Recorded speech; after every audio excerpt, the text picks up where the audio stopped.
Hi there. It's January 29th, 2024.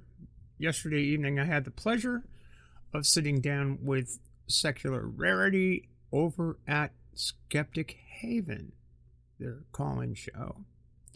We didn't get any calls, but we had a good hour and a half-ish of conversation around issues of education. The recent movement to get certain books out of libraries in certain states, the focus on the family's approach to acceptable literature,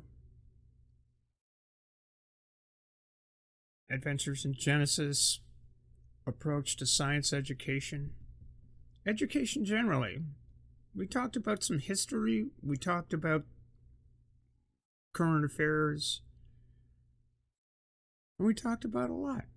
So I am sharing a recording of that here, and I hope you will go over to Skeptic Haven, check out their content, including this video, give it a like there, and check out the good things those folks are doing. So, without any further ado, let's roll. You're up there up north, and yeah, we've got a ways to go before we can make adjustments. Let's hope that groundhog sees the shadow, right? Like, isn't that right? If the groundhog sees the shadow, then the spring's coming, or is it something like that? I don't know. Hard to know. Super accurate system, never been wrong. But anyway, we have a pretty interesting topic today. Something I think both of us really enjoy talking about and come at from a couple of different perspectives. I'm always a big fan of education and figuring out ways to combat bad ideas and combat bad methods for combating bad ideas. We don't always think about that, but give us kind of an overview. This was something that you were really excited to talk about. You were like, hey, I think this is a really important topic for us. So yeah, book bans, censorship, teaching and learning and hate.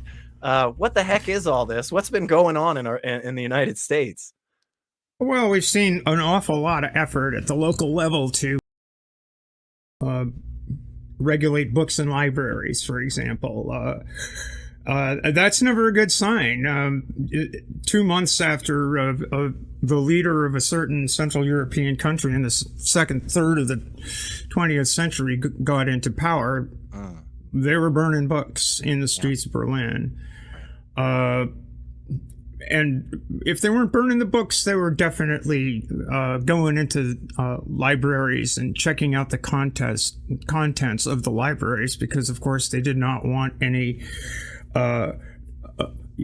anything deleterious to the program of the government at the time. Germany at the time was probably, if not one of the most literate and educated nations on the European continent. So the trashing of its literary traditions going back ages was a particularly disturbing, I don't know, what can you say, prelude of things to come. A famous German poet, whose name, of course, isn't famous enough for me to remember, literally said, where they burn books, they will burn people. So in the context of this sort of thing taking root in various places in the United States, I think it's important to understand the value of literacy, the value of education, what is education, and why it's important to a modern society. If you start losing literacy, if you start losing the kinds of values that the invention of the printing press brought. First, they were biblical values, right? I mean, the very first printed book was the Gutenberg Bible. First, they were religious values. The Reformation, particularly among the English Puritans, made everyone conscious of the necessity to read the Bible for themselves. That was a key tenet of particularly Church of England. Yeah. Everybody had to get literate. And the original settlers of particularly New England took that with them to the New World, because that was their method of devotion. So the first focus of education in the United States, in Massachusetts, which was where the very first public schools started in the 1630s in Massachusetts, were focused on that sort of training. But what's the consequence? I mean, the New England, the New England states, the settlements in New England had a literacy rate among males of 70% in the 16 and 1700s. That's pretty impressive. England, 40%. Wow. France, 29%. So those people were really, they were keen on making sure that their children were educated, both boys and girls, at least through an elementary school, read and write and arithmetic thing. Right. Some basic foundations to build on. So what has shifted? What is the great calls from the side that wants to enact these book bans? Because I know in Tennessee, for instance, one of the groups that has really been making a stir and actually achieving some of these goals of getting various books taken out of libraries is like Moms for Liberty is kind of a good example of a group that's going for this. What are they saying? What is their reasoning for doing this? It seems a complete shift from where the country kind of started. Yeah, I mean, I don't know. I think it's pretty disturbing. We've got. I think that particularly these groups, the Christian groups, the groups with a Christian focus, would like to go back to that basic read and write and arithmetic and never mind the science. I wonder why. Because it's challenging. And see, it's sort of a flip, because you start with biblical literacy, right? And then it doesn't end there, because once you can read the Bible, you can read philosophy. And the training back in the day was very much focused on classics, the trivium and quadrivium once you got into higher education and that sort of thing. So you were expanding beyond just matters of faith. And I think that a number of these organizations would like to bring it back down. Horace Mann, the guy who instituted the first statewide public school system in Massachusetts, again, he was a Secretary of State and a legislator, introduced a bill for state-funded education, right? Like, it was mandatory education had been in place, right? Mandatory public education had been in place, but Horace Mann took it like, in order to have an effective workforce and be competitive in the world, we need to educate everyone. Right. So his focus was on the needs of a capitalist economy, a manufacturing capitalist economy. That's like, you're going to need to have people who can read the instructions to run this thing or do this thing. And so education became a broader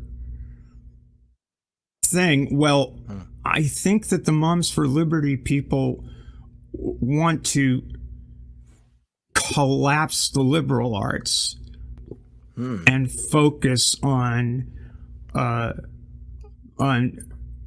classical training at the expense of science, at the expense of lots of stuff. They're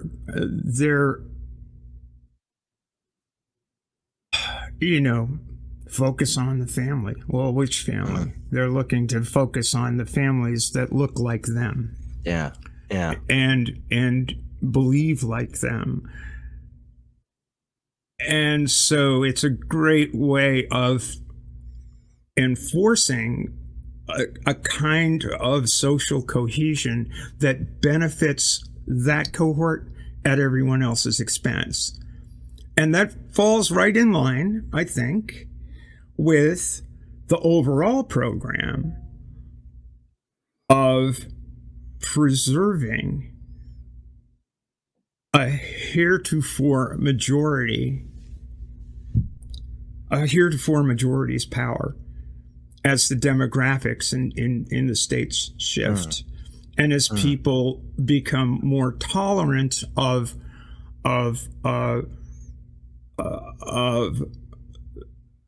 varied sexualities, gender identities, gender roles that don't fit in that particular outlook.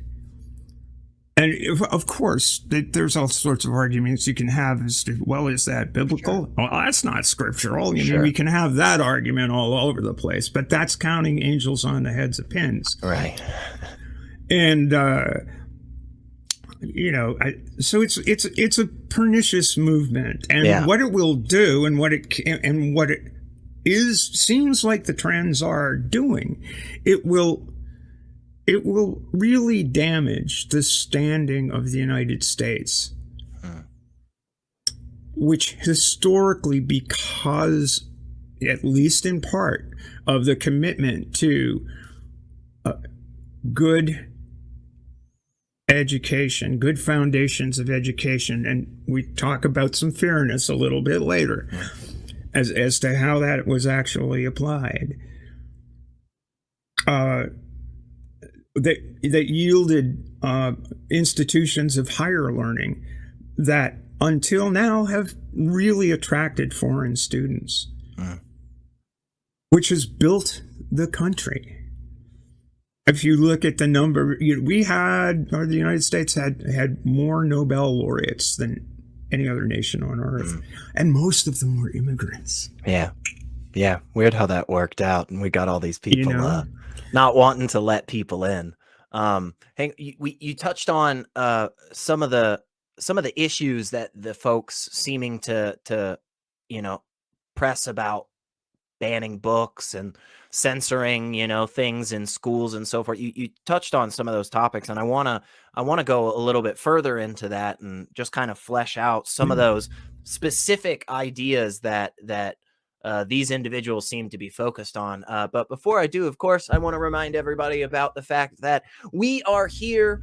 We've got open lines. We want to hear from you. 984-789-4787. If you have thoughts on book bans, if you have thoughts, maybe some of these groups, maybe this has happened in your area, or of somebody that has been affected by this, give us a call, folks. We want to hear, hey, you know what? It's possible that one of our wonderful viewers right now actually thinks banning books is good. Well, good news is you will get top slot if you call in. So 984-789-4787.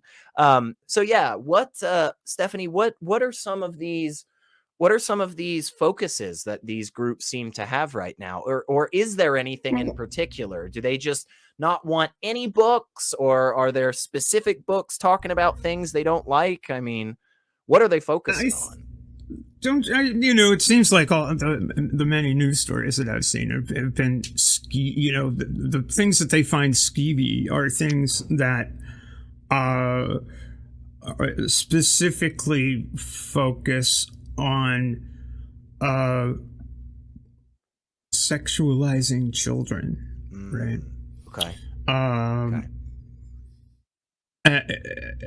Which is to say, exposing children to non-straight heterosexual couples and stuff. Oh, narratives that are narratives that portray a heterogeneous culture. And it's not just sexuality. It's the focus on the myth of critical race theory being taught in elementary schools and stuff like this. The notion that there is a burden to bear in telling the truth of what happened and what continues to happen in a society that for 1600, 1619, 1719, 1819, 1919, you could say 1919 if you count Jim Crow, almost 350 years of first enslavement and then dispossession for 12% of the population and growing, and in some areas far more than that. So education is a double-edged sword. If you separate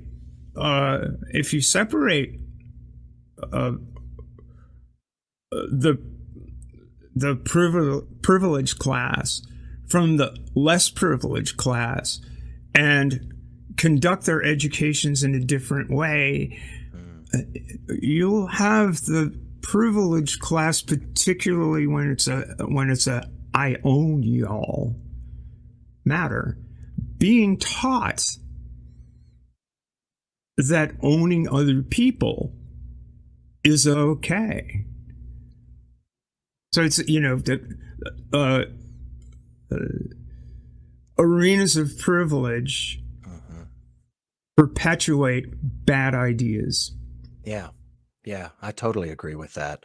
And I'm somebody who has been, I don't know, lucky, fortunate, depending on your viewpoints here, but many of my close family members have been, heavily involved in public education for a very long time.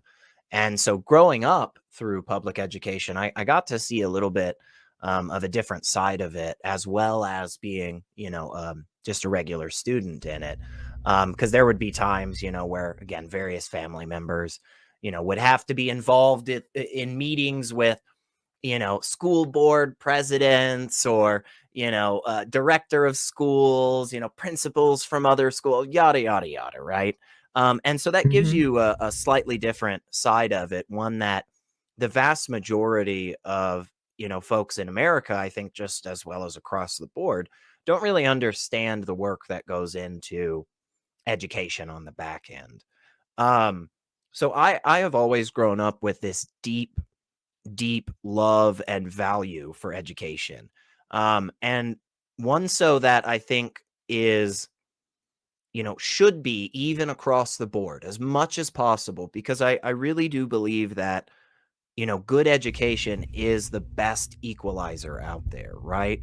No matter where we come from, no matter, what we believe, how much is in our bank account, wherever we start, getting that good solid foundation for, how to think, right? For how to get to good conclusions is so deeply important. And I get so frustrated when I see folks really pushing against that. And I guess part of my question is, has this ever worked throughout history? Do we at least Do those of us on this side of it, Stephanie, at least have something hopeful to hold on to, in the sense that we have a good track record of seeing folks trying to ban education or ban books or whatever? Do we see them failing a lot throughout history? Is that at least true? We can be hopeful about that. I don't know. It seems like the most successful societies, or I would argue that the societies that value learning and have valued the liberal arts, trivium and quadrivium, have made social progress. Generally, I think it's why those nations have attracted people from other nations to their shores to become part of the thing that makes the economy tick, the things that make the society tick. And one of the great developments, anyway, at least in theory, in the United States, with a burgeoning immigrant population at various times, was a public education put these people together and created what we used to call the melting pot. It never really was a melting pot. It was more like a salad bowl where you get all kinds of different things mixed up in there, and you get a little bit of French dressing, a little bit of Greek olives, and this, that, and the other thing. Everybody maintaining a particular identity, but holding to and learning about what we used to call the secular religion, which of the United States, the foundational documents, the Declaration of Independence, the Constitution, the story of George Washington and his cherry tree and axe and all that stuff, that blended a diversity of people and cultures into a conversation that we were able to have. It's not always, and it certainly wasn't always pretty. It was never a situation where you're never going to have strife. Right. And probably the gaping hole in that is black-white struggles. That, segregation was the law until 1954 in Brand versus Board. And federal troops had to force Little Rock, Arkansas to let an elementary school kid in. Yeah. And that wasn't long ago. That was a year after I was born. Yeah. And some of us remember that, and some of us remember, well, this is a Southern problem. Well, no, it wasn't. Because even in the North, the de facto segregation was just as pernicious as the jury segregation in the South, and took almost a similar amount of effort. I grew up in Boston. I remember the busing riots, and they were riots. People in Dorchester Dorchester and South Boston did not want to have people from Roxbury in their schools. And the difference in quality between schools was substantial.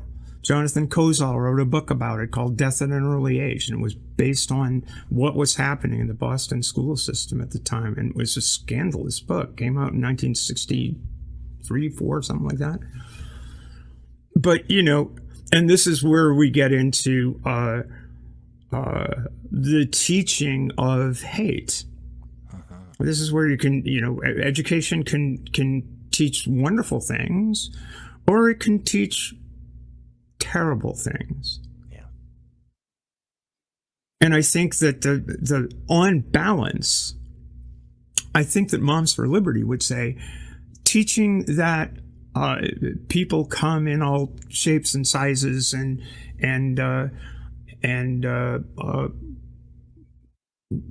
ways they love one another.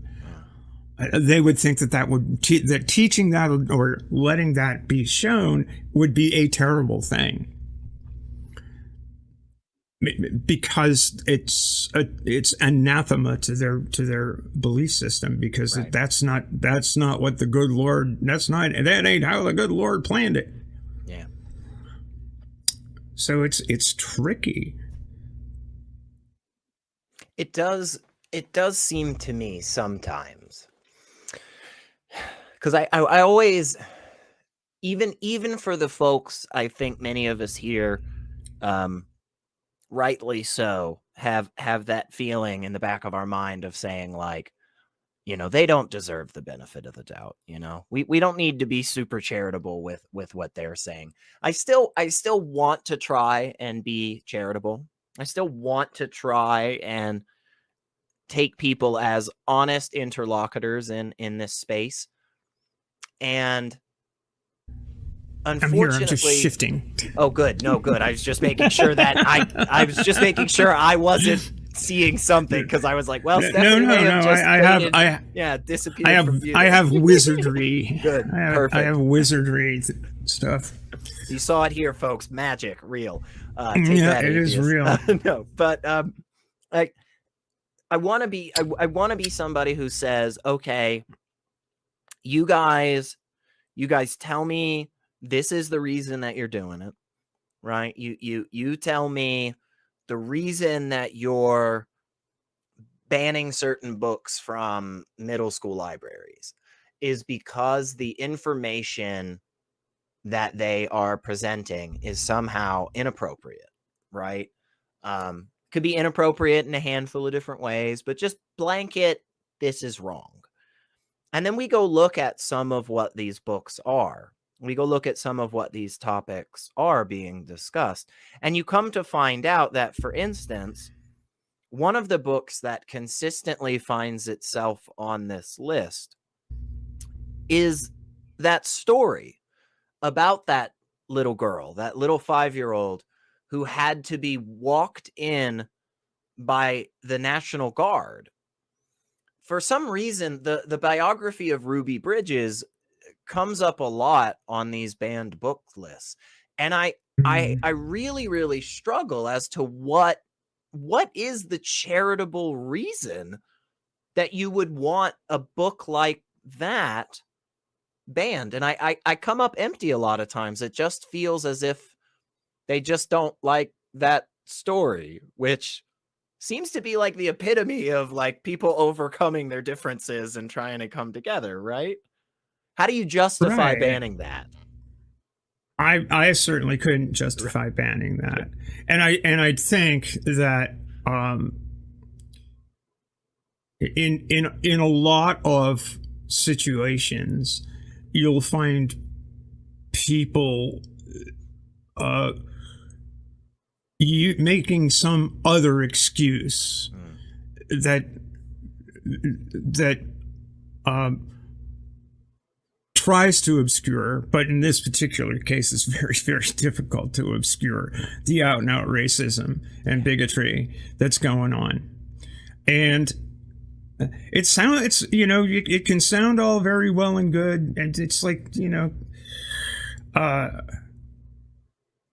it's almost like we gonna have to debate this again. Yeah.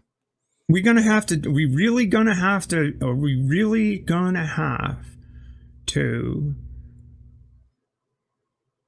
reignite and resolve that conversation again after 60 years?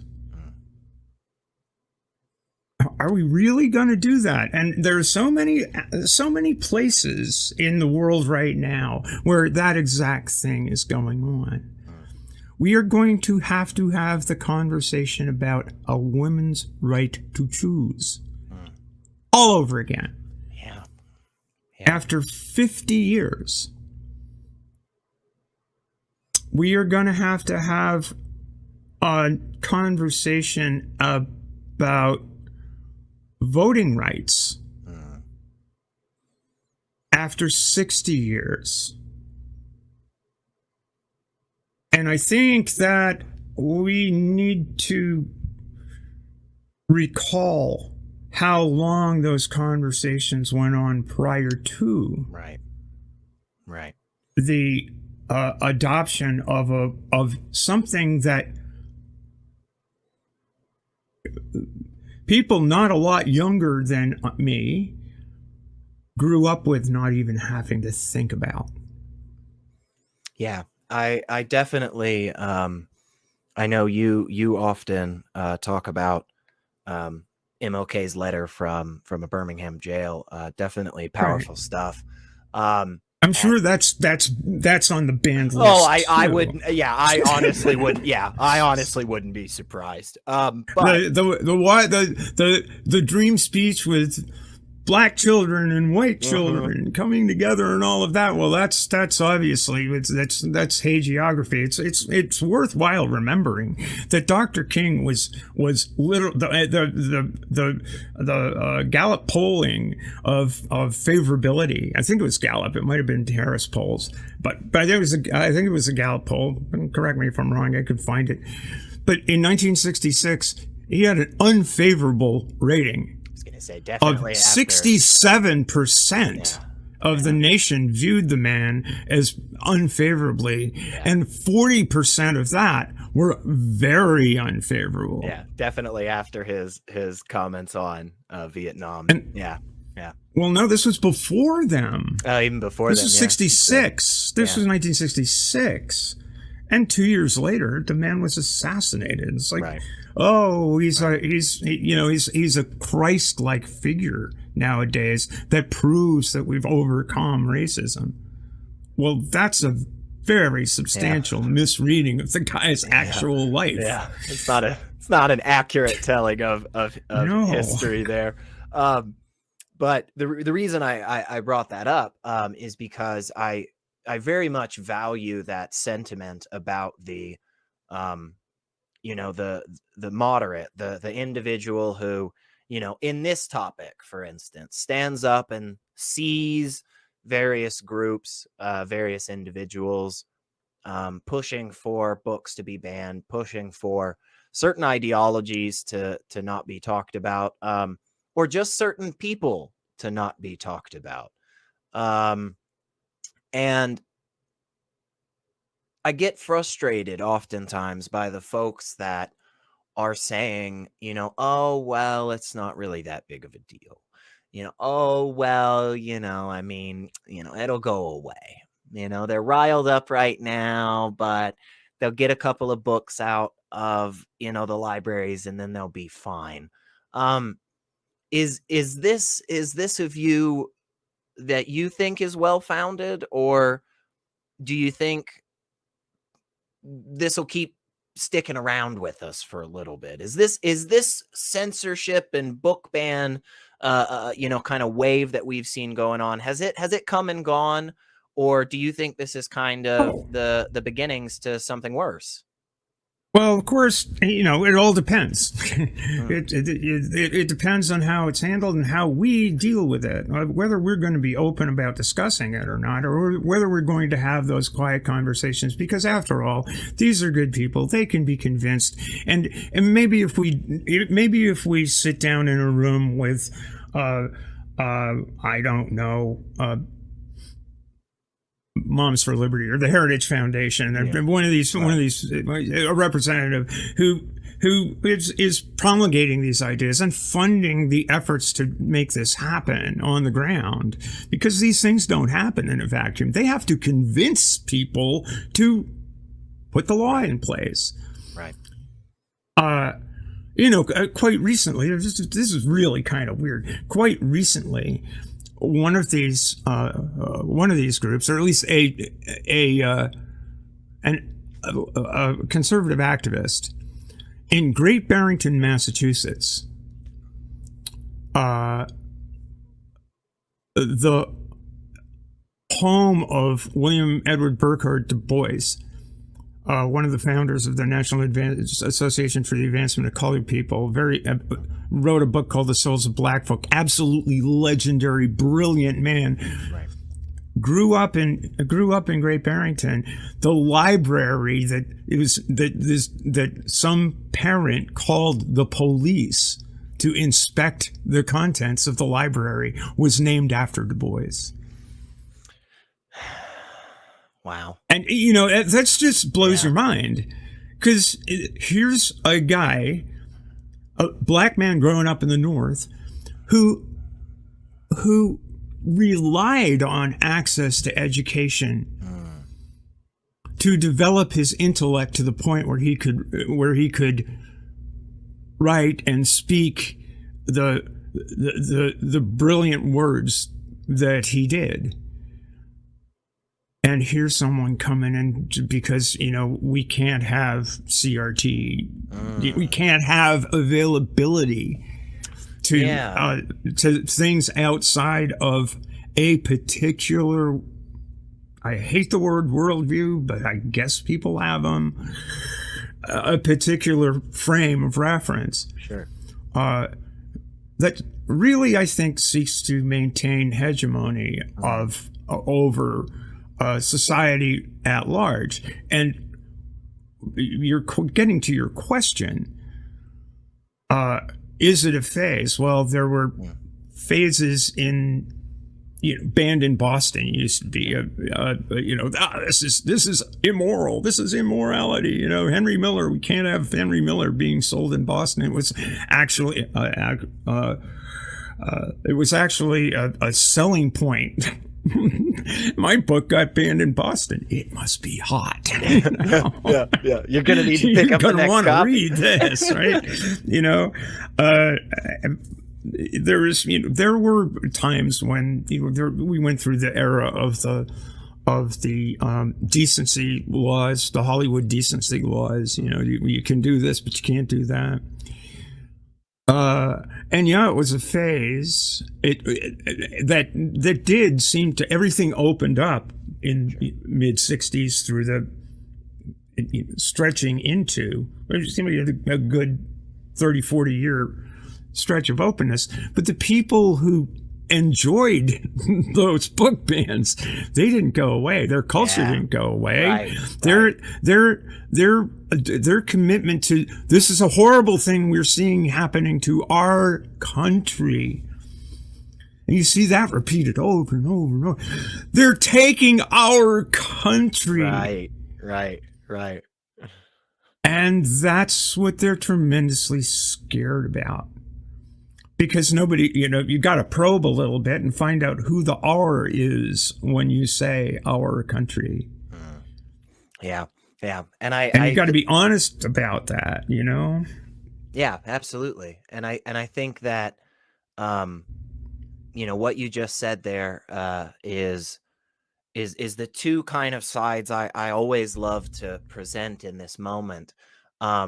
And I think you did a great job of kind of encapsulating both of them right there, which is, I think there is a little hope to be found in the history, in knowing that human societies all throughout the world, all throughout time have faced these challenges, and we're still here today, right? So it seems like, at the very least that, we've been able to come through.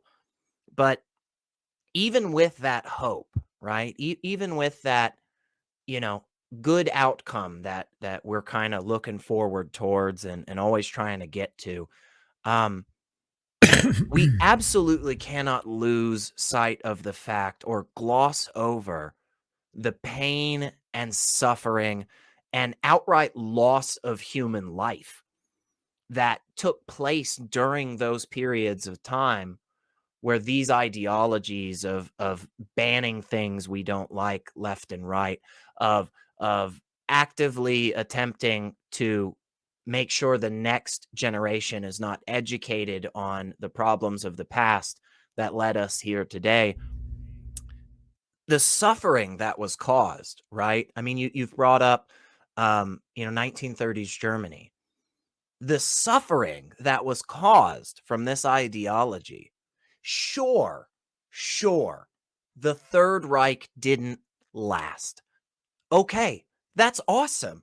But think of the atrocities that happened in the meantime. And again, I don't want to paint this whole, this whole discussion as, we've lost and there's just nothing we can do. And, I want people to still be positive, because I think that spurs us to fight harder. But I don't want people to be complacent and think that because we have made so much progress, guys, look, hey, we did it. Jim Crow's not here anymore. It's not the law in the South of the United States. Fantastic. We're done, right? No. Hell no. Not even close, because 30 years, 40 years to achieve the progress, and 1 second to pull it all back. Yeah, please. Yeah. Yeah, and the issue there is, you think of it, 1933 to 1945. What's that? That's like 12 years. And it ain't that long, but long enough. That's like, think of it, 3 presidential terms, right? Uh-huh. Things can go bad, very quickly, unless people see see the warning signs. And when we start losing, when we start having to relitigate these issues and sit down in debate rooms, and you see people, you see these debates going on where we are literally talking about suffrage again, with some people that well, from the left, we're going to talk to somebody's basically would pass as a conservative ages ago, and from the right, we're going to talk to this lunatic who wants to take away women's suffrage, let alone abortion rights. I mean, you've already seen, a slippage in what was a recognized right into the past. And what I think I'm agreeing with you when I say you can't. I think the mistake that we made was forgetting how hard won those rights were, and that they aren't vindicated by simply being, because not everybody believes in them. Quite simply, not everybody believes that individual rights extend to decisions over their own body, and that redounds in so many areas of the kinds of choices that people are afforded with their physicians and families, and the kinds of things that what kind of freedoms they have. If we don't make the connection between the hard work that was done, the 40-foot drift was shoveled away, and now all we need to do is keep the sidewalks clear, and we haven't been keeping the sidewalks clear. Yeah. Do you think in part there's, because I think you brought up a really, really good point there about, so many, especially, and I don't really want to paint, younger individuals as, naive or ignorant necessarily, right? There are many individuals out there. I think I literally just read some article the other day. Some kid from Devon over in the UK just scored like a 160 on an IQ test. So there are obviously people that are younger than both of us that are very well educated and intelligent. That being said, it does seem to be a trend over the years, and I don't even mean like just a 5-year thing. I mean like hundreds of years. We're so far away now from the concept of 13 separate but kind of connected colonies that literally had to fight on their home soil against the British, the largest military. We're so far away from the revolution in 1776 now that many of the big issues that were being talked about and fought about, they just don't latch on to us, right? Because we're just so far away from them. Do you think that one of the reasons a handful of these groups are attacking education so strongly and so fervently is because it helps to kind of push that gap further, faster? Like if we don't teach about the civil rights movement in the United States in the 60s, they won't know that we're taking away their civil rights, right? Does that make sense? Do you kind of see where I'm coming from on that? I'm sorry, I got distracted there. Could you say That's that okay. again? Just basically, I guess basically it seems like a lot of these folks, banning books and stuff are taking that idea of if we don't learn from history, we're doomed to repeat it. But they're thinking that that's a playbook, not a warning. They're saying like, hey, if we don't teach about all the difficulties that it took to get us where half of the population actually has the right to make decisions about their bodies, if we don't teach you about that struggle, it's a lot easier to take that right away. Do you feel like that rings true? I do. I do think that rings true. I think that the heavy lifting, it doesn't need to be. It just needs to be a constant reminder that these things are maintained by people, and that there needs to be an honest reckoning with people who think they're misguided in some way, whether they think they're misguided by virtue of something that was, we want to talk about the long reach of history, a book that was written 3,000 years ago, in part anyway. It should be governing for a book that was written 3,000 years ago for the governance of a small tribe of tens of thousands of people. Yeah. In a confined strip of land between a river that goes into a landlocked sea and the Mediterranean, that codex of law should be governing and obtaining in a world of 8 billion. Yeah. That is so interconnected that you can sit in Tennessee and I can sit in Maine, and people from around the world can watch us have this conversation. Yeah. It just doesn't seem like the greatest thing. It's why there was provision for amending the Constitution, albeit the way they made us do it is a little complex, which is why we only have 27 amendments to the goddamn thing. And the first 10 were passed within 5 years. Yeah. So, that's not a great big huge thing. But we ought to be cognizant of the fact that why was that system developed?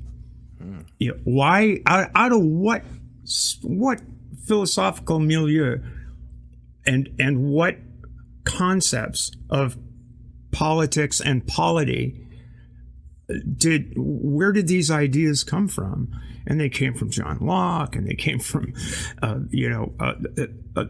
David Hume, and just this huge panoply of thinkers that were part of the Enlightenment, the Scottish Enlightenment, and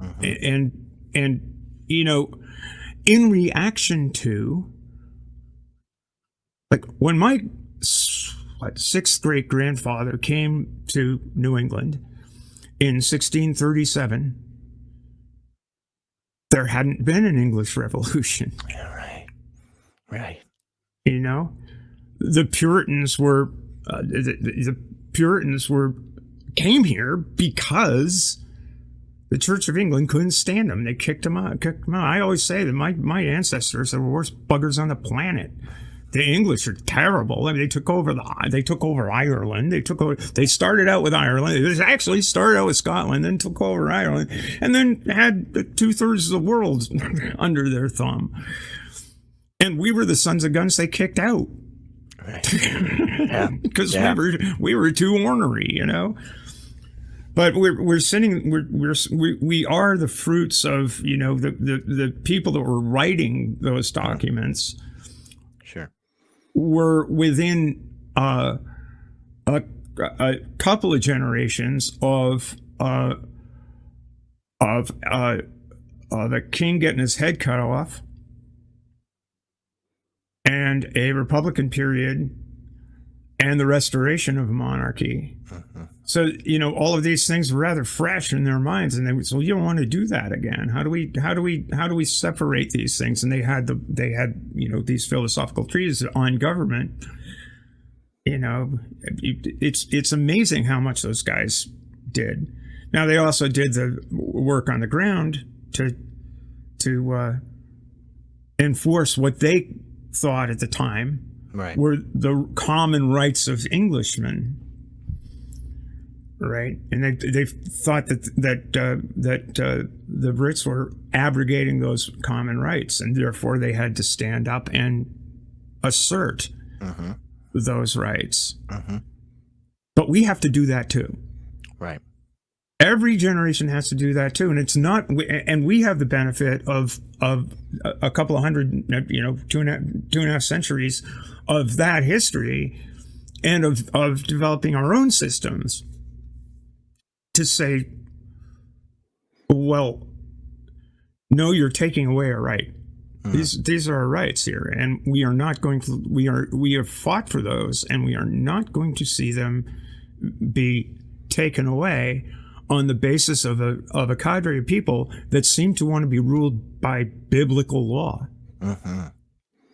Yeah, and I want to go to things we can do to kind of push back this tide of censorship and so forth.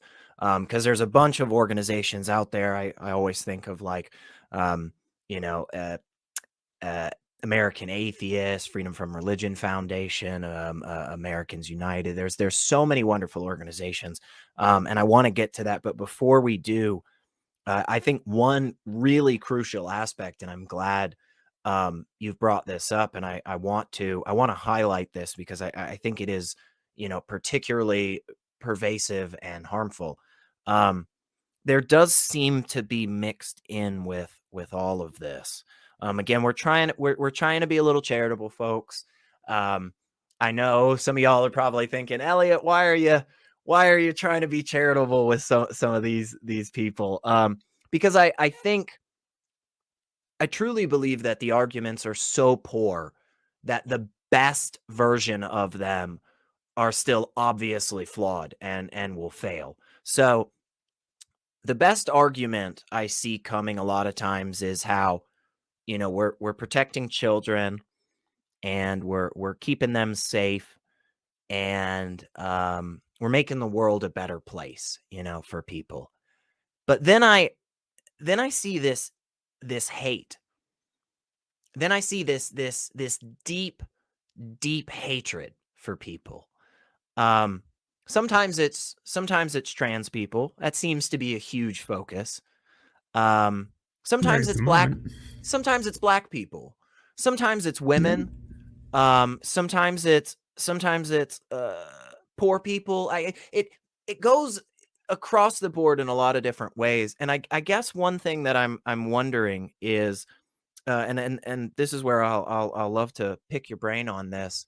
Why is there so much hate seemingly involved with this push? Why does it seem to be the case that we find the folks that are wanting to ban books, that are wanting to censor these ideas in public schools and so forth? Why are they so seemingly hateful? maybe that poisons the well a little, but it's our show, so we can do that. But yeah, what are your thoughts on that? Is there a reason that this is the case? Is it just like a coincidence? Am I just maybe overblowing that fact? Well,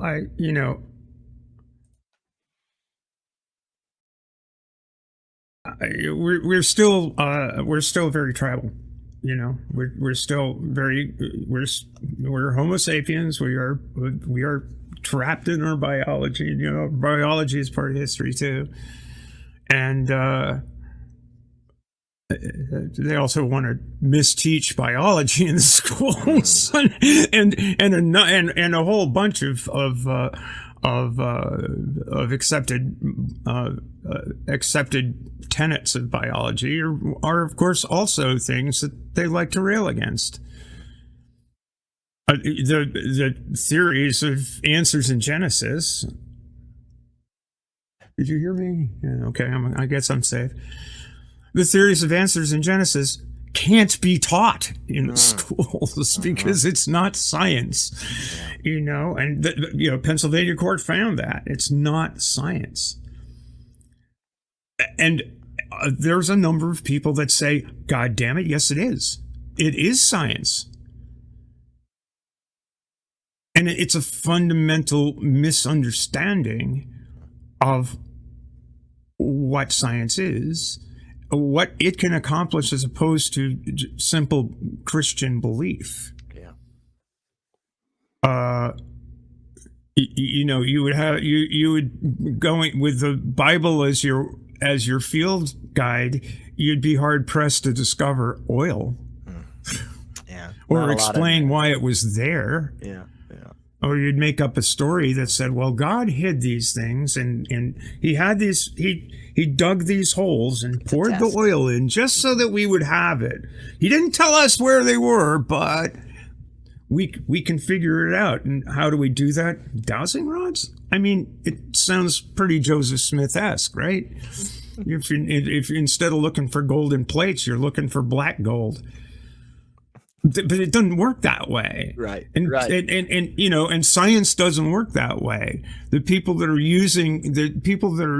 are mobilizing channels on the internet to spread this message would have been incapable of developing this technology,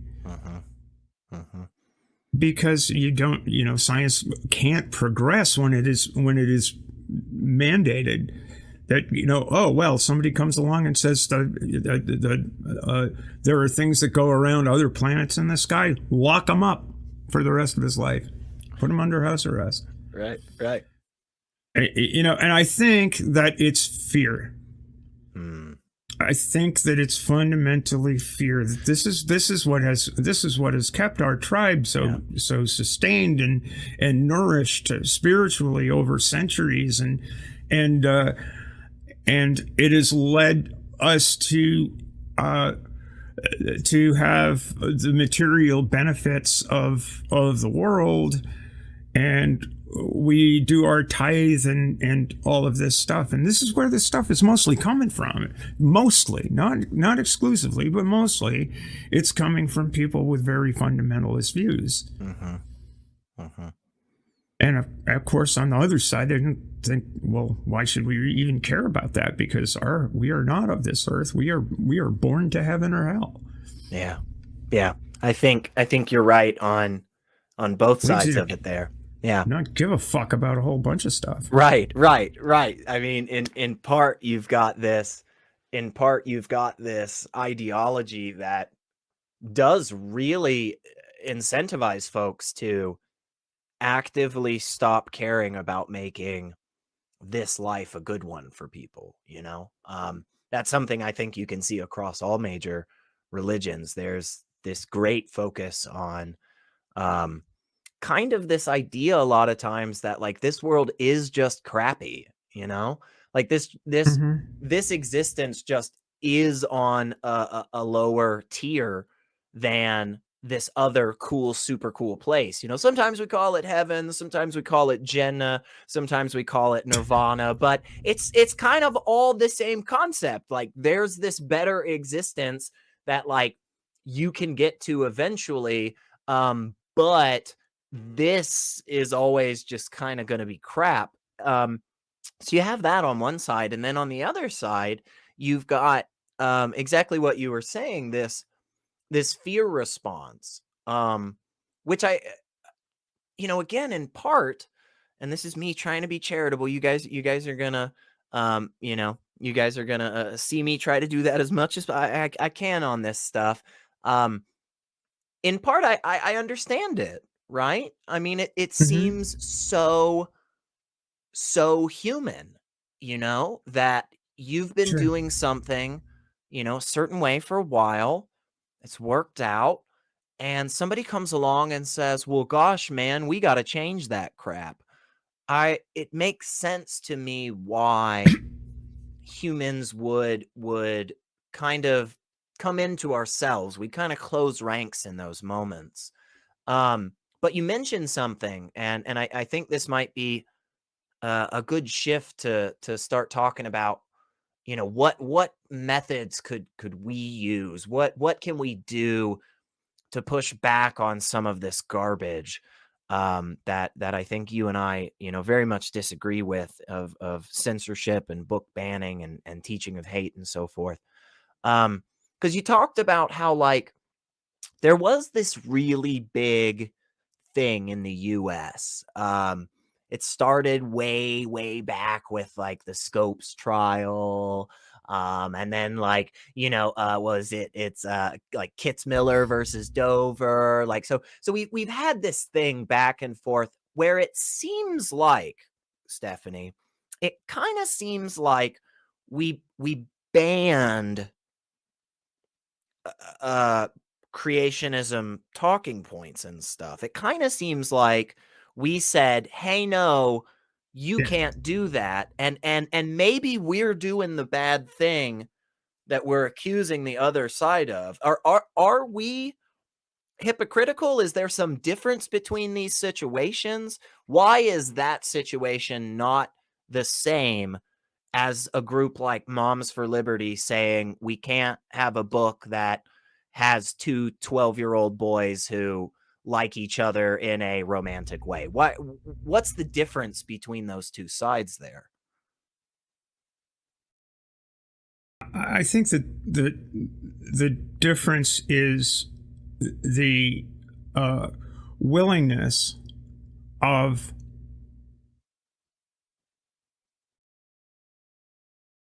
our side to not restrict the teaching of cultural traditions within the context of a religious faith, and our commitment to not impose those religious traditions on persons of other faiths. Yeah. Or no faith at all. I think that's a pretty important difference. So if I do recall prayer in schools. When I was in the 3rd grade, my Jewish homeroom teacher had to recite the Lord's Prayer and have us pray along. Now, that seems to me to be an imposition on both the teacher,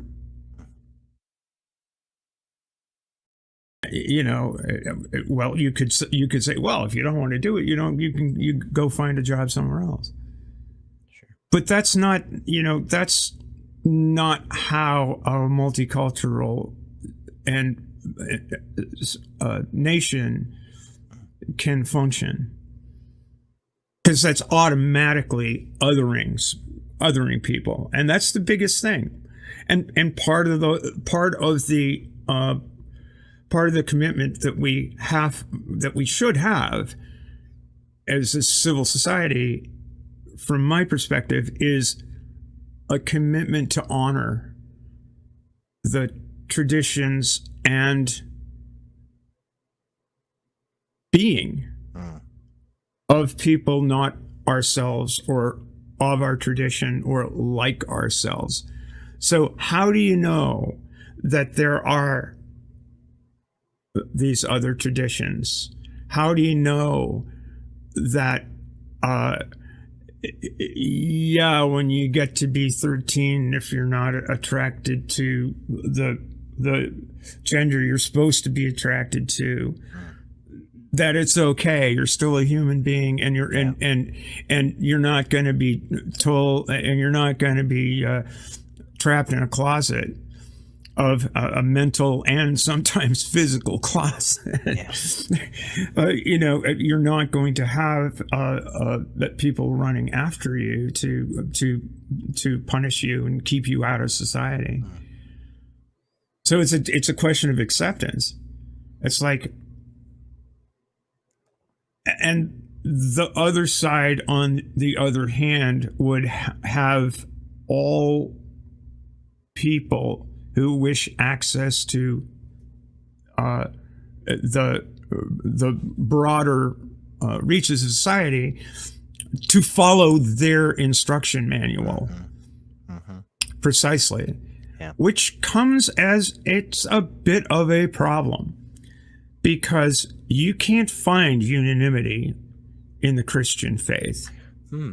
Yeah, weird how you can't find and that's why we have a First Amendment, literally, because there were Puritans in Massachusetts, Anglicans in Virginia, Quakers in Pennsylvania, and a whole Catholics in Maryland, Jews in Rhode Island, or actually Jews in Rhode Island, not Providence Plantations. That's right. The first synagogue in the United States was the Truro Synagogue on the corner of Truro and whatever the hell is in Spring Street. Oh, wow. That's cool.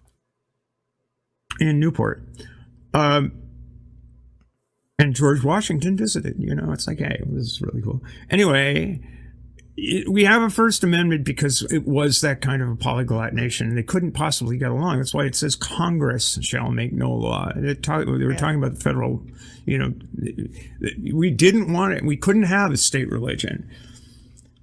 Couldn't. I mean, we'd already seen what a state religion was. Or a lot of the English colonists already had seen what a state religion was, because, you know, King Charles III is who happened to be the first, King Charles, was it Charles II? King Charles I was king when my 6th great grandfather showed up over here. Wow. and so, you know, they knew what an establishmentarian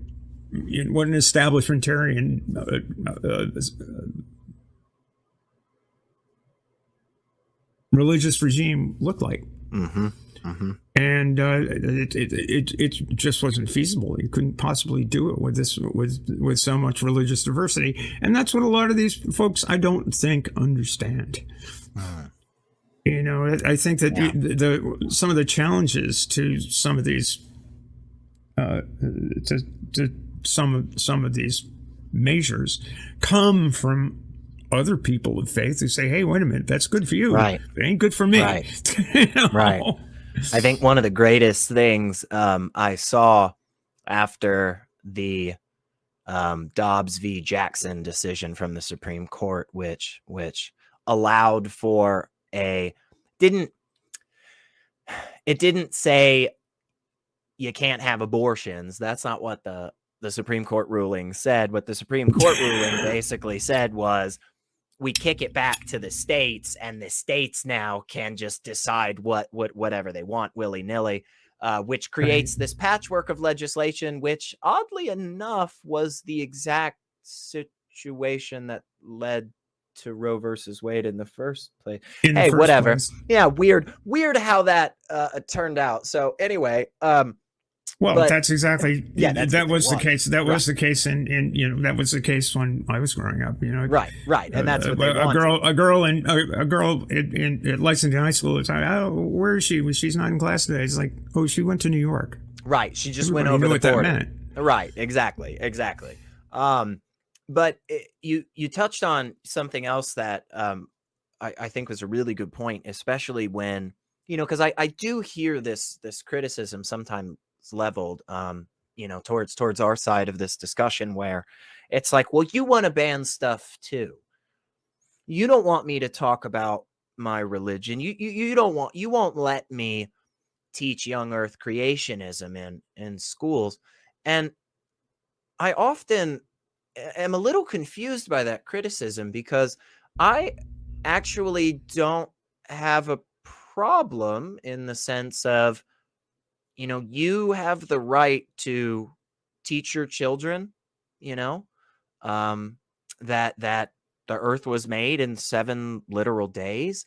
But you don't have the right to do that in a capacity that infringes on others. And you don't have a right to do that in which you take our government's money, a government that doesn't have a religion, and push that religion, especially one in conflict with other religions. And that was why I brought up the Dobbs v. Jackson thing, because I think one of the best moments in that whole discussion was Sonia Sotomayor questioning and basically talking about, the question was something along the lines of, how is this argument about when life begins, right? Is it at 5 weeks? Is it at conception? Is it at 30 week? Where does this happen? Sotomayor says, how is this not explicitly a religious argument? And I loved that some of the people, of course, it is, right? I totally agree. I think it is, right? The Catholics on the court is like, well, I know why. I think the response from the lawyers, on that, when you go read the transcript, is very paltry in my opinion. But some of the amicus briefs that were on the side of pushing against that ultimate decision that came down were from Muslim and Jewish organizations based here in the United States. And specifically, they brought up the fact that their religious beliefs and practices were being infringed upon. Were being infringed upon by really what is, at the end of the day, an evangelical Christian ideology. And so I was really glad you brought that up, because that's one of the big things we forget, especially in this country, with the letter from Danbury, right, to Thomas Jefferson. We've got one religious group actively trying to persecute another, and the religious group says, government, make this safe for all of us, make this even for all of us. And when we lose that wall, when we lose that secular wall between church and state, it doesn't just affect the non-religious. Absolutely, it affects those of us out there that take the labels of atheist or agnostic or free think or whatever, but it also affects every other religious person out there who isn't part of that niche religion, that got this law passed. And I guess it's just, do we on the atheist, skeptic, non-believing side, do we need to side with more folks that do have some religious beliefs, as long as they're interested in the same secular and science-based goals and conclusions? Do we need to join forces with some of these other groups out there, Stephanie? I think we do. A classic example is, you can teach the Bible in school, just not in an instructional setting with teachers.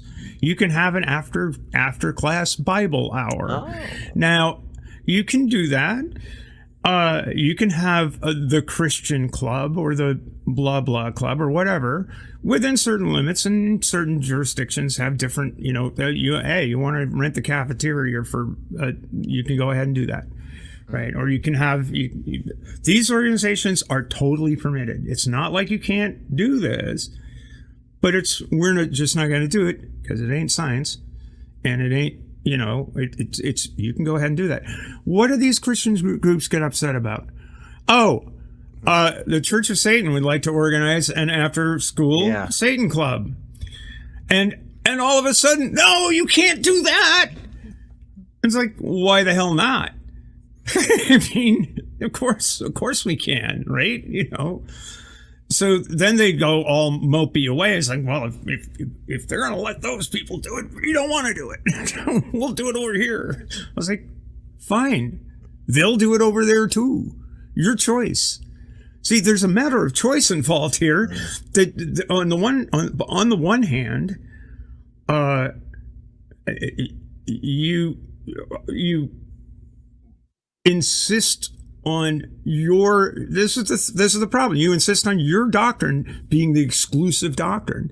Right. And they'd push back and say, well, no, science is faith too. Don't you hear that frequently? Yeah, Then you would get callers that call into the shows. All the well, time. Science is just a belief too. You have you have faith. You believe in evolution. It's like, no, I've read the theory and I've seen the evidence, and it seems like it's pretty explanatory, and it does a hell of a lot better job than talking snakes and donkeys.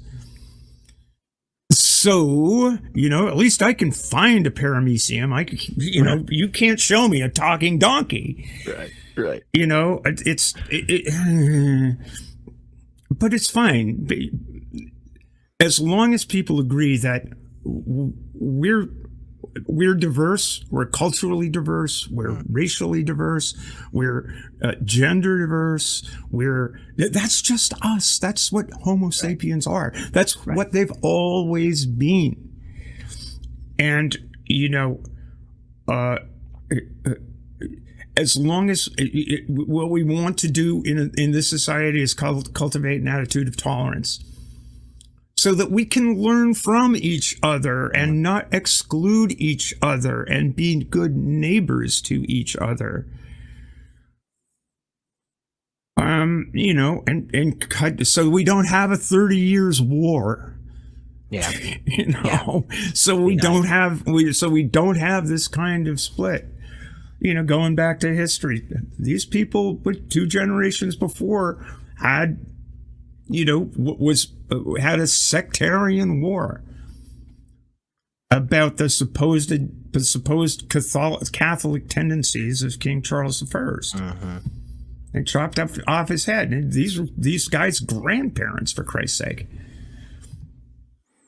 So I think you're right. You're totally spot on. And I think I saw this. I don't know if this comment is necessarily directed at us or not, but I liked it, Stephanie. So I'm going to put it on the screen and read it either way. So our wonderful producer, Wes, has said, you've lined out the problems well, which is the first step. Next, though, what are your solutions to these problems? And if you have any ideas, we'd love to hear your thoughts. So again, because I'm not positive that was for us, and I just kind of grabbed it anyway, not only are we going to answer, but I'm going to kick it out to y'all, whether you're here in the live chat right now, hanging out with us, thank you so much, or you're checking this out on the replay later on, which we're also very thankful for you. Give us your thoughts. Like, if you have an answer to this, if you have solutions, if you've got a novel idea, please leave it in the comments below. We absolutely read through those. Even when you say mean things and make fun of my shirts, I read those too. So if you have an answer to this, we'd love to hear it, because we're always looking for some. But Stephanie, go ahead. Somebody's going to ask what Mr. Hanky is all about. Yeah. I was going to ask, actually. I'm going to find out before all of you. We'll get to that later. But anyway, no, seriously, on a serious note, what are the solutions? Yeah. Be aware. Be aware. And don't be unwilling to discuss these issues forthrightly. If you're having a flat Earth debate, why not just say, well, why? Yeah. Do you want this taught? Yes. Do you engage that discussion and see where it leads? Educate yourself as to where these traditions come from. Yeah. And also, far more important than that, because a lot of this back and forth stuff just goes in one ear and out the other. Be involved with your school committee. Be good. If you've got kids in the public school, be at the PTA. Yep. talk to the other parents. Don't start a fight or anything, but have those conversations at that level. Have those conversations with the politicians. Put politicians in office that aren't going to be partisans for fundamentally faith-based assumptions about all of these notions of bodily autonomy, of tolerance and acceptance for LGBTQIA plus kids in school and adults. A lot of people seem to think that trans people just were born 40, right, or 30, or 20, right. And the age keeps ratcheting up at which awareness of gender dysphoria impacts a person's life from the point of view of somebody who doesn't know it. But every single one of us was a child once, and some of us expressed that feeling as children, and it wasn't easy to do that in 1957. Yeah. And that's what's changed. It's become so much easier, and the push is to make it as hard as it was then, if not harder, to be a person. And I think that the focus on trans people is simply because there are so few of us, and so few people are willing to speak for us or speak with us. Unfortunately, it's a very easy target. But that's it. Political action is what secured these rights in the first place. Absolutely. Being aware of discrimination when you see it and saying, hey, that's wrong. Yeah. And I think it's like you see somebody being beaten up in the street, call the cops or get involved somehow or another. Pull the miscreants apart and, hey, cut it out. That's wrong. Right. And support the places and the people that are doing the work, that are in the trenches day after day, that are the tip of the spear, like you like to say. I love that, because I think it's a really, really apt metaphor. The folks that are taking the brunt of this right now, across the board, are unfortunately, yes, like you just said about trans individuals worldwide. We know that statistically it is a smaller group. We know that this isn't up for debate, and because of that, I think those of us that care about these hard-fought values of freedom, those of us that care about these hard-fought values of equality for folks, right? We have to recognize that the smaller groups are the ones that will be targeted more often. They'll be targeted harder, and they'll disappear right in front of our eyes before we even realize it. And as we stand around and we say, oh, they always do that. They just make a fuss, they're just, oh, it's not going to be that bad. We'll be okay. That complacency breeds suffering. That complacency allows for individuals that truly do have a goal of hate and harm. It allows those folks to perpetuate their ideas because we're not standing up against them.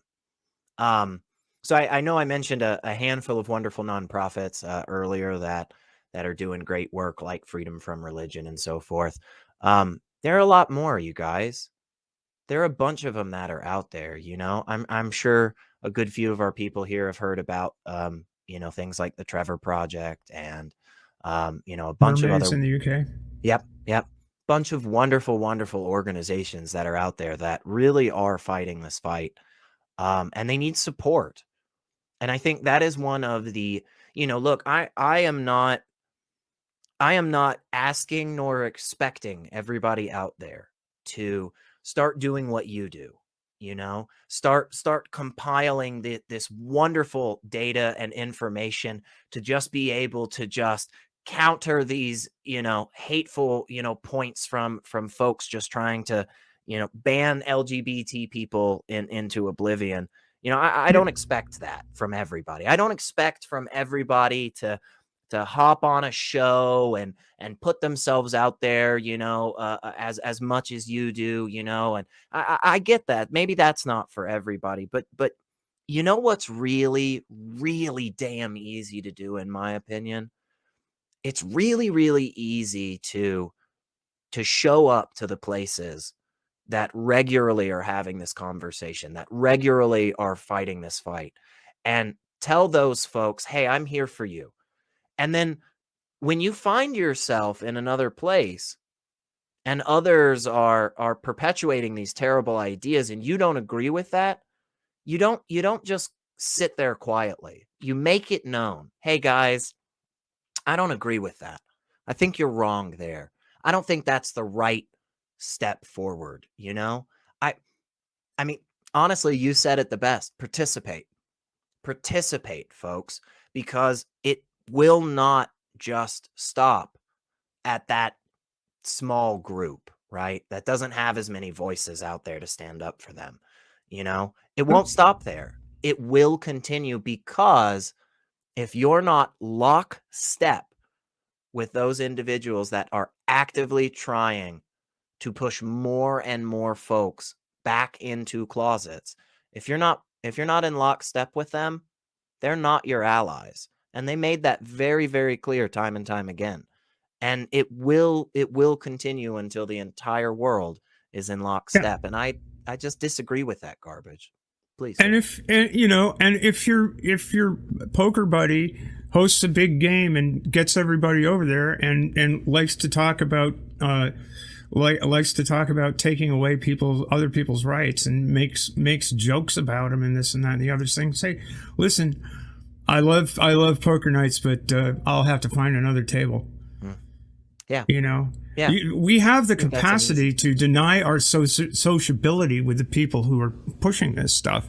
They'll get the message there. They won't get it in a debate. But if you're not inviting them to the barbecue, they're going to get that message. Yeah. Alan Dershowitz, like 3 years ago, he used to be a firebrand lefty, He's still referred to as a firebrand left, and he's not. He's about three steps to the right of Attila the Hun at this point in time.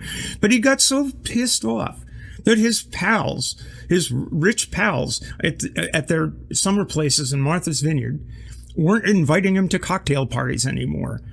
Went to the New York Times. The New York Times ran a big spread about Alan Dershowitz complains that he's not getting invited to cocktail parties. Well, good. Yeah. Well, good. Goddamn right, that's good. If you're not getting the message with anywhere else, maybe your friends are saying, "Hey, dude, you're over the edge." Like we can't do that. And vote. What happened in Ohio with the citizens in writing protection for choice into the Constitution over the objection of a veto-proof majority legislature in Ohio. That's right. They tried every which way to not let that occur, but it did. And if enough people realize that we've had enough, we ain't doing that. Yeah. Good things can happen. When enough people were mobilized to see segregation as wrong, when parents like mine, whose daughter, not me, but my sister, who was 15 years older than I, went to Augusta, Georgia to work in a black settlement house in 1961. And her boyfriend at the time was also in Montgomery with the SCLC. when those northern white folks saw that their children of privilege were taking on the cause of black liberation and freedom from segregation, and saw the brutality through which it was being enforced on the TV. Yeah. They changed their minds. And they changed a lot of people's minds. Definitely. And that seems to be regular throughout history when we see these types of movements and we see these types of pushbacks. Yeah, I agree. But you got to keep your foot on the accelerator. You got to keep and the next generation and the next generation and the next generation, because these people don't go away. Right. They don't. Right. Because it's baked into the core of a lot of the ideologies that are pushing for this stuff. And I think it's deeply important. It's deeply important that we never forget how hard it has been to get to where we are. And again, just one moment.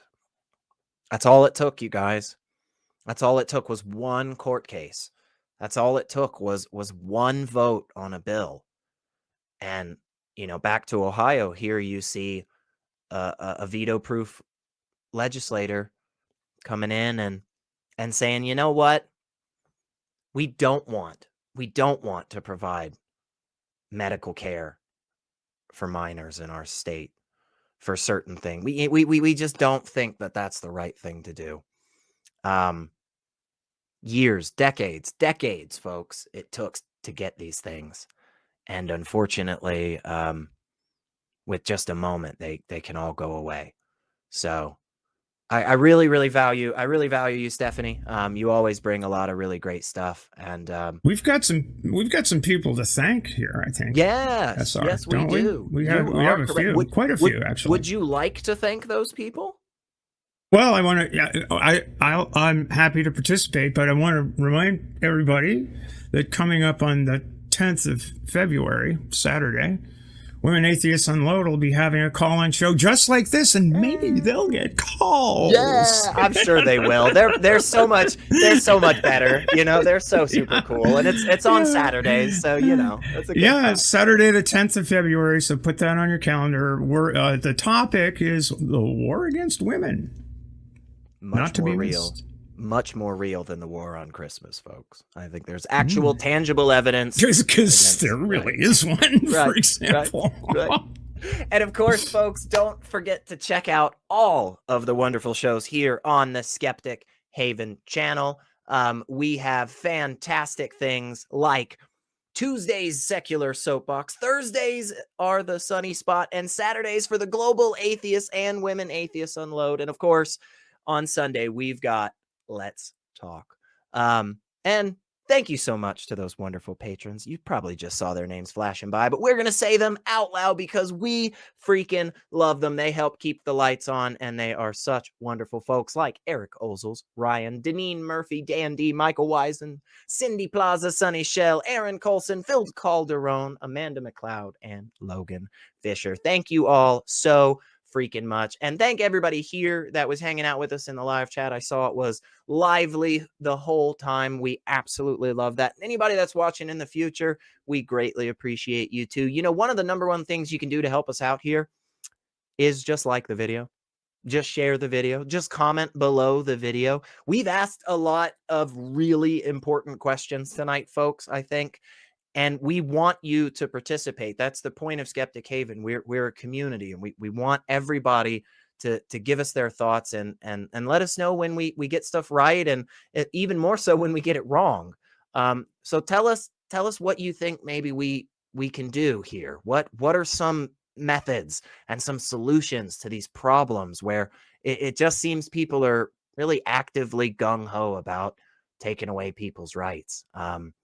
So yeah, get those in the comment section below the video, and don't forget to like the video. If you haven't done that yet, what is wrong? What is, I know your computer works because you're watching us, so just click the freaking button already. Or otherwise I'm going to have to yell like this. And I don't think anybody wants that. Nobody wants that. But we absolutely cannot go just yet, Stephanie, because we need to tell people where the heck they can find more of you. I know there are lots of places that they can. Where can people find all of the great content that you do? Well, I have a channel. It's at SteffiCath on YouTube, and I just rant a bit about stuff here and there. Sometimes it's history. Sometimes it's more discussing trans issues from the perspective of a 70-year-old lady who transitioned 26 years ago, which is rather different in these spaces in some precincts. So I've got that, and occasionally on the Transatlantic Calling Show over on the line. Most recently with Arden, I think the 28th of December, I was over there doing that. And you can catch me here and there sometimes. Maya Adkisson's Sunday, Bad Science Sunday, which is happening right about now. They're probably underway, so you should go check that out. And here and there. That's awesome. Yeah. I always love seeing I also want to thank producer Wes and Kat, the humanist, and Bree, who was working behind the scenes as our call screener. Not a very. Oh, look, we have a call. Do we have? We a call? did, but I figured we were right near the end anyway. Okay. So we're just gonna let that go. We're very sorry about that, but guess what? Call in earlier. This show happens at the same freaking time. It's scheduled 7 p.m. Central Time. This channel. We've been here for an hour and a half, and now you're like, well, maybe I'll call. No, I'm sorry. That was rude. That was rude, caller. I really appreciate it. We apologize, caller. Very, very sorry. But we will, of course, be doing this once again next Sunday. Now, 7 p.m. Central, folks, right here on the wonderful Skeptic Haven channel. Again, we have all those wonderful, great shows coming up and a very special Women Atheists Unload February 10th. So you definitely don't want to miss that. I'm going to let Wes get the heck out of here because I'm sure he wants us to go at this point, and if I keep him any longer, he's probably going to yell at me about something. I don't like that. I hate making Wes upset. But Stephanie, we don't want the producer aggro. That's right. He gets angry. Though he might just be hungry. It might just be a hangry thing. We'll get him a Snickers. It'll all be fine. No, seriously. Thank you guys so much for hanging out with us tonight. And again, please remember, Skeptic Haven is a community. That's what we're here for. So we want your thoughts, folks. Reach out to us. Hit us up on the Facebook and the Twitters or X or whatever the heck it's called. I don't care. But reach out to us. Let us know your thoughts and give us some ideas for some shows in the future or guests you'd like to have on, because we're always looking for cool atheists and skeptics out there to connect with. But we'll get out of here tonight. Go be heathenous or blasphemous or just do non-godly things, I guess. That's always a good piece of advice. So thanks so much, folks, and we will see you next time. Bye. This is Skeptic Haven. Let's talk.